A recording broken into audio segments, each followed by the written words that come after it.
a little bit more. I guess you're caffeinated. I recognize a lot of the faces here, but for those of you who do not know me, I'm one of the comic book guests here this weekend at Wizard World Madison. I'm set up over in Artist Alley at table 812. You can look for the bat signal reflecting off the top of my bald head into the ceiling if you are looking for me over there. No, just kidding. Just looking for an attractive bald man wearing a bright orange t-shirt who somehow has matching shoes to boot. That was not planned, I swear. So the way that I like to do my panels, I like to do a little preamble about who I am, why you should listen to me, right? Why I know what I know, and talk about some of the basic questions around the topic that we're talking about, which is writing for comics today. But I like to reserve the bulk of the time to do Q&A. I want to answer your guys' questions around writing for comics or writing narrative prose or whatever you guys want to know. I want to help advance your projects and help you guys get them off of the ground. Before we start with that, I'm going to open up with some questions, or I'm going to ask you some questions, I should say. How many people here are writers? Just writers. All right. How many people here are just artists? Cool. How many people here have the magical ability to do both? You lucky sons of bees. No. But storytelling, right, in comic books does have that requirement of the visual element, right? It's sequential storytelling of still images that exist to tell a visual narrative. And unlike an animated medium, such as film, which is a series of still images that are played so quickly that they create the illusion of motion, or animation, you have to pick the most impactful single image in a comic book to tell the story that you are trying to tell. And that can be challenging, and that can be tricky, and it is a little nuanced from other media that exist out there. So as I stated before, Trevor Mueller, I've written comics for probably the last 10 plus years professionally. My latest series is a young reader's adventure comic called Albert the Alien, about the first foreign exchange student from outer space. If you want to check out any of my graphic novels, I will have them on display at my table. But I primarily do a lot of self-publishing, and I do a lot of webcomic work. And webcomics kind of provide a unique, almost interactive opportunity for comic books and sequential storytelling, because you no longer have to tell kind of a linear story. And there are some comics out there that do have branching pathways for interactivity, that do have a choose-your-own-adventure aspect to them. Or even in cases of some of Mark Wade's books that he was doing for his Throwback website, have the ability to scroll across panels so that you can almost kind of create that illusion of motion and or play with what's called the reveal within a comic. How many people here are avid comic book readers? Yeah. Excellent.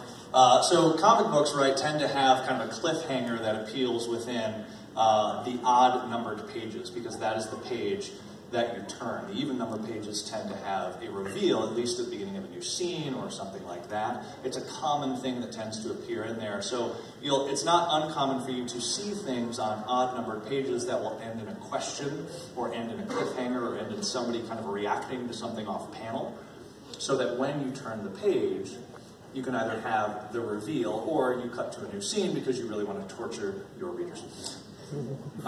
Some of the best ones that I've seen out there, right? Like Stephen King's son wrote this phenomenal series for, I believe it was IDW, Lock and Key. Has anyone here read that? Yeah? Okay. Lock and Key did this brilliant, brilliant reveal where late on in the first graphic novel, and I won't give spoilers for anyone who hasn't read it, they find this giant door in their basement. And they've got half of their characters on one side. It's a full-page spread of these characters on the side trying to break into this door. And when you turn the page, it's the other side of the door.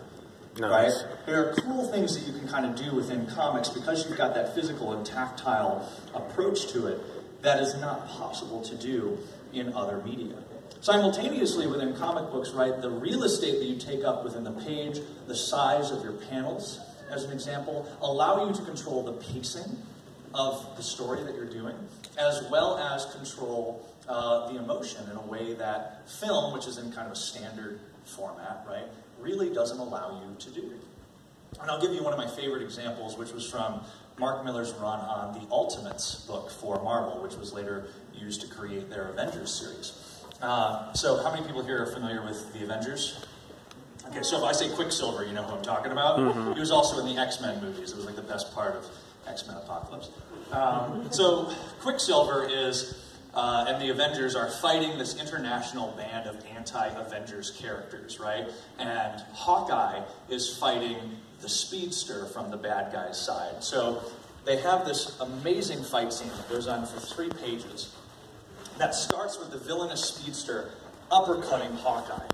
And in the background, as Quicksilver and the Speedster are fighting, over 3 pages in the background, you see Hawkeye falling backwards from this uppercut that ends, right, with Quicksilver actually defeating the villain and standing there completely out of breath, exhausted. And Hawkeye hits the ground and looks up and goes, "Hey, Quicksilver, a little help here?" 3 pages, right, of interactivity, but they're controlling the pacing and how you see the passage of time through Hawkeye being that anchor, I guess is the word that I want to use, right? Showcasing how long it takes for somebody who's just been uppercut to hit the ground and how quickly this fight scene happened, even though it took up 3 pages of real estate in which to tell it. So again, I think that comic books do provide a very, very unique way to be able to tell stories with elements like that in it. And there are a lot of other examples that you can do as well. So with that said, let's open up to Q&A. Who's got questions? How can I help you guys make your comics or tell your stories? Yeah. Speaking in terms of like graphic novels and things like that, how do you write? Do you write a script first, or do you storyboard first? How does that process go? I'm someone who's written short stories and like NaNoWriMo novels and things like that, but I'm curious as to how to format that kind of thing for a graphic medium. Sure. The great thing about comics is that there's not really any one right way to do it. And unlike a script for film or television, there's not really a standard format by which to follow for it. The script in a comic book is really just a way for the writer to communicate to the artist what the intention of the story or the page or the scene is. And there are various formats that you can have within comic book scripts. The broad stroke in terms of, I'm sure you guys have heard about this, right? There's the full script format and the Marvel format for scripting. So for those unfamiliar with it, a full script is like a much more detailed approach and a breakdown of what you want to have in your pages. And it can get as detailed as, let's say, Alan Moore's take on The Watchmen, where you guys have heard of the Watchmen comic book? Yes? Okay. Where he was basically writing an entire novel, and he's describing 9 panel pages over the course of 6+ pages of exposition, right? The panel is like this big, but he's going off for paragraphs and paragraphs about what's going on, why this is happening, what's in the background, right? And he's just going into a lot of extraneous detail, which Dave Gibbons in a lot of the interviews said that he would go through with a highlighter and just highlight what he thought was most relevant, and that's what he would draw. So you can go into a lot of detail in full script. It depends on how much detail your artist needs, and or do you have a language barrier with your artist. One of my books that I sell on my table, Los Ojos, was illustrated by Francisco Iaquinta, who's Italian, so English is not his first language. And I wrote a panel that occurs in there. It's a montage sequence where the main character is investigating some papers, right? And so I say he's sitting at a desk going through papers. And Francisco drew a picture of the character walking through a room with stacks of papers in them, stacked up like the books in the Ghostbusters movie. And I was like, okay, I have to explain what going through papers means. Translation error. Oops. Right? And so I had to be a little bit more descriptive with him than I would have to be with a native English speaker.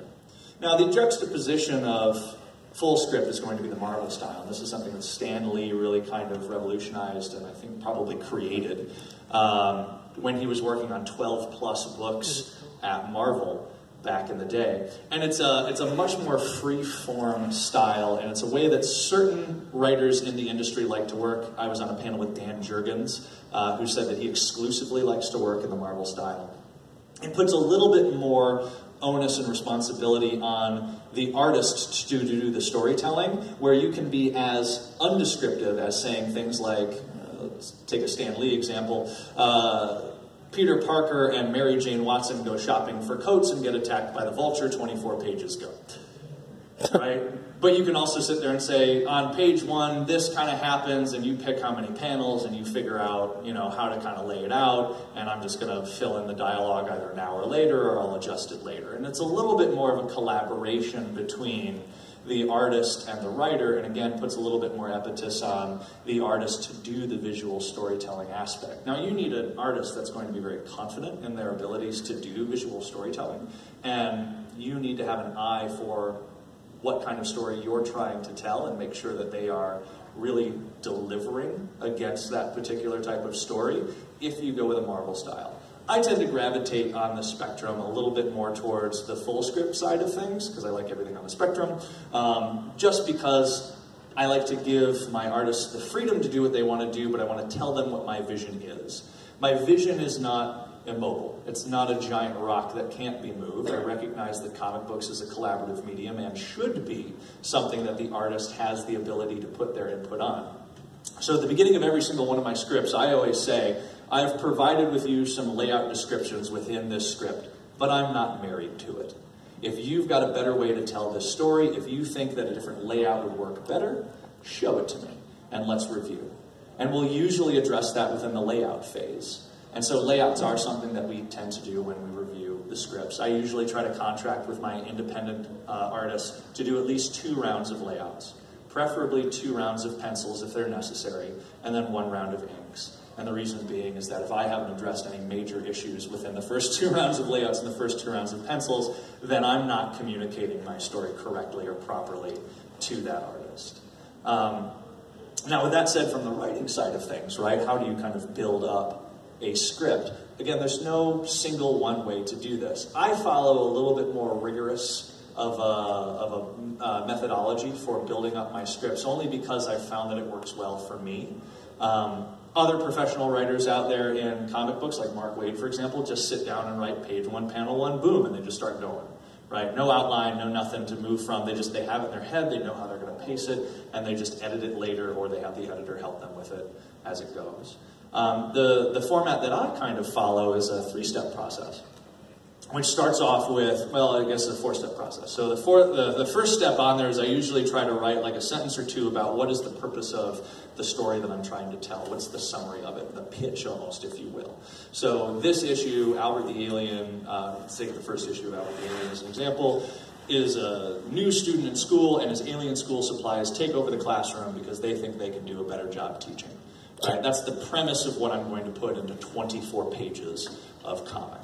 I then use what's called a beat sheet. And a beat sheet is just as long or as short as you need it to be. It's an indication of the major story beats that happen within your story, right? Albert meets new friends, Albert gets introduced to the bully, the school supplies try to take over, the kids win the day, however detailed you need it to be to kind of give yourself notes, right? And for me, the beat sheet is really kind of notes to inform my next stage. My next stage is my outline. And the outline is a page-by-page breakout of what I want to see on every single page. Page 1, this happens. Page 2, so-and-so says this. Again, they're notes to myself to kind of build up the next stage. Now, I like to follow this methodology because when I ended up doing a unpublished story for a company that rhymes with Disney, for a prequel to a movie that rhymes with Zootopia, they wanted to see beat sheets and outlines, and it was much easier to get approval on those particular phases because I was used to building those up in my own process. But this is also where I tend to avoid something that's called writer's block, because now that I know what I want to have happen on every single page, if I hit a point where I'm on page 12 and I don't know how to get to page 13, or I don't know what happens after page 12, I have the ability to kind of shelve that story and move on to something else and readdress it or rethink it later on. And so that's why I'll tend to juggle multiple projects plus an ADD, and I just can't focus. So I use that outline then to build up my actual script pages. So when I look at my sentence or 2 that I've built up for page 1, panel, page 1, then I can go in and do page 1, panel 1, colon, yada, yada, yada, blah, blah, blah. Right? And that'll build up my actual script. Now, sometimes I deviate from that outline slightly because I'll find that a different pacing works, or I need an extra panel or something like that, that would push it onto another page. But I tend to try to bring it back to that outline because that's where I establish a lot of my pacing And that's how I know my plot is going to fit within the guidelines of the story that I'm trying to tell, in this case for Albert the Alien, 24 pages. So that's my process. What I would say is play with some of those tools that are available.